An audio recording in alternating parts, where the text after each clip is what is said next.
Alright, let's talk about the OnePlus Nord Buds. They're OnePlus's newest earbuds, and they're only $40 in the States and $50 in Canada, which is a really impressive price point to hit for truly wireless earbuds.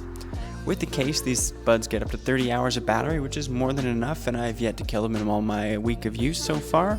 And I guess let's jump right into sound quality, and honestly, they sound better than I'd expect for $50. I have no real complaints. The mics could be better, sure, but at $50 a corner had to be get somewhere, and I'm actually glad it's not sound quality because a lot of other low-cost buds just are tuned horribly, so I'm really happy that that's not the case here.